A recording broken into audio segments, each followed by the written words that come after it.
Your belly fat is not just sitting there waiting to be burned. It is protected by a traffic system that decides where energy goes, when it can leave, and which cells get ignored. Let's break down the real reason belly fat is hard to lose. Think of your metabolism as a city with a central storage depot. Every meal sends delivery trucks into the streets. Carbohydrates become glucose, protein becomes amino acids, fat becomes fatty acids. Your job is not simply to burn calories. Your job is to control the traffic signals that decide whether those deliveries are used, stored, or trapped.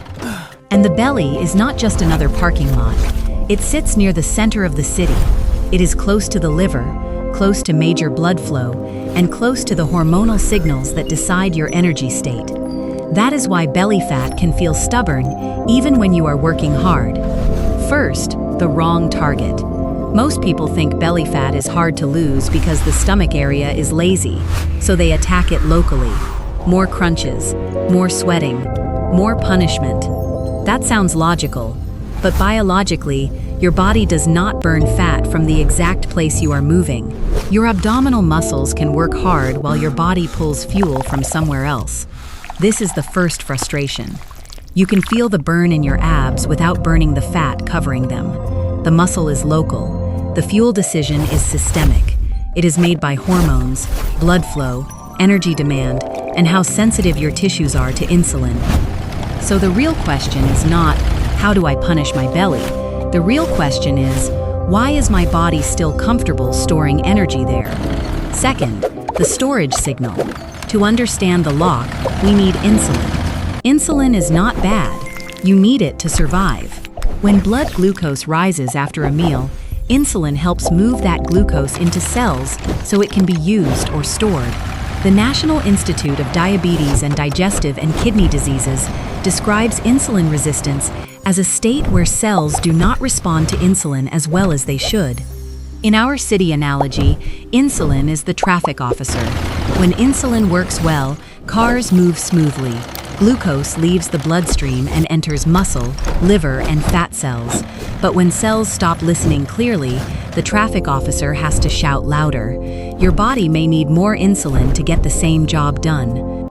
That matters for belly fat, because insulin also tells fat cells to store energy and slows the release of stored fat. At the fat cell level, insulin helps push energy into storage and restrains lipolysis, the process of breaking stored triglycerides into fuel. Again, insulin is not the villain. It is a storage signal. But if that storage signal stays elevated too often, the depot doors stay closed more often. This is why belly fat can feel like a locked vault. You are trying to withdraw energy, but the system keeps receiving signals to store. Third, the muscle sponge. Your muscles are one of the biggest glucose sinks in the body. When they are active, they help clear glucose from the bloodstream. When they are underused, they become like empty factories with the lights off. The delivery trucks arrive, but fewer workers are ready to unload them. This is one reason walking after meals matters. The American Diabetes Association notes that physical activity can improve insulin sensitivity and lower blood glucose for up to 24 hours or more. Post-meal movement is not magic. It is traffic management. You are giving glucose somewhere useful to go. Imagine the city after lunch. Trucks are packed with glucose. If your muscles are sitting still, the streets clog. If you walk, even gently, the factory doors open. The trucks can unload into muscle instead of pushing more pressure towards storage. That does not mean a 10-minute walk cures metabolic disease. It means movement changes the immediate demand signal, and demand matters. A city with active factories handles deliveries differently from a city with locked buildings. Fourth, the belly has two neighborhoods. Not all belly fat is the same. Cleveland Clinic describes visceral fat as fat stored deep inside the belly, around internal organs. This is different from the softer subcutaneous fat under the skin that you can pinch. This distinction matters. Subcutaneous fat is more like outer storage units. Visceral fat is the central depot near City Hall. It sits closer to the organs that regulate metabolism, especially the liver. Harvard Health describes visceral fat as metabolically active and linked with inflammatory signals. In simple terms, this fat does not just sit quietly, it talks. And when visceral fat talks too loudly, it can add noise to the system. Low-grade inflammatory signals can interfere with normal metabolic communication. The traffic lights become less precise. Cells may respond less cleanly. The city needs louder instructions to get the same result. This is one reason belly fat becomes a feedback loop. More visceral fat can worsen the metabolic environment that makes fat loss harder. The depot does not just store the problem, it helps maintain the problem. Fifth, the liver bottleneck. Your liver is the central processing hub for fuel. It stores glucose as glycogen, helps regulate blood sugar, and manages incoming nutrients. When insulin signaling is smooth, the liver responds appropriately. When the system becomes resistant, the liver can become part of the traffic jam. Picture a customs checkpoint that receives trucks all day. If the checkpoint is efficient, trucks move through cleanly. If the system is overloaded, delayed, or confused, cargo backs up. Some fuel is stored. Some remains in circulation longer than it should. The entire city feels the pressure. This is why belly fat is often connected to blood sugar patterns, not just calories. Calories still matter. You cannot ignore total energy, but the body is not a simple calculator. It is a regulated traffic network. The same meal can have a different effect, depending on sleep, muscle activity, meal timing, food quality, and how sensitive your cells are to insulin. The myth is that weight loss is only math. The correction is that the math runs through biology.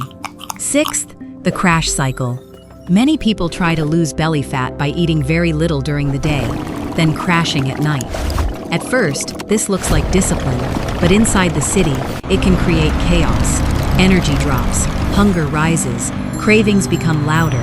Then one large late meal sends a flood of deliveries into a system that is tired and less active. The problem is not that eating at night automatically creates belly fat.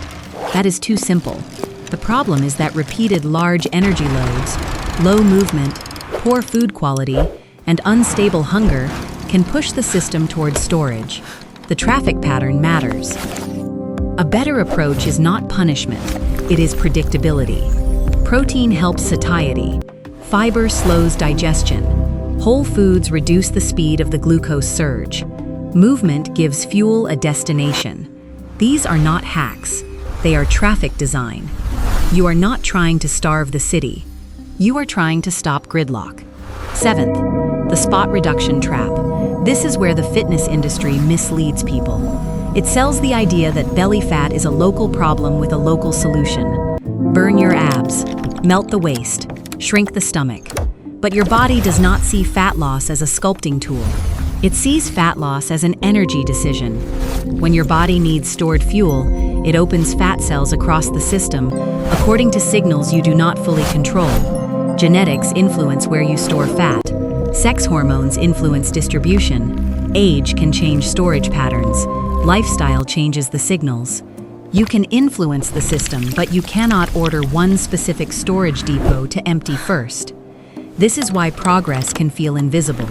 Your waist may be the last place to change, even while your metabolism is improving. Blood glucose may become steadier, energy may improve, cravings may drop, strength may rise, but the mirror may lag behind. That does not mean nothing is happening. It means the depot has more locks. Eighth, the real unlock. If belly fat is protected by multiple locks, the solution cannot be one dramatic trick. It has to match the biology. The first key is muscle. Build it and use it. Muscle gives glucose a place to go. The second key is food structure. Prioritize protein, fiber-rich plants, and minimally processed meals that do not flood the system with fast deliveries. The third key is meal rhythm. Give your body periods when no new trucks are arriving. The fourth key is sleep and recovery. As you can see, all your key markers are in the healthy range. Manages That's traffic wonderful news. poorly. I feel much better. The fifth key is patience, because visceral fat does not appear overnight, and it does not disappear on command. But be careful. If you have diabetes, take blood sugar medication, take blood pressure medication, are pregnant, nursing, have a history of eating disorders, or have severe symptoms, do not make major diet or fasting changes without qualified medical guidance. For everyone else, the practical idea is simple. Stop treating belly fat like a moral failure. It is not proof that you are lazy. It is a biological storage pattern shaped by signals. Change the signals consistently, and the depot starts receiving different instructions. Final picture.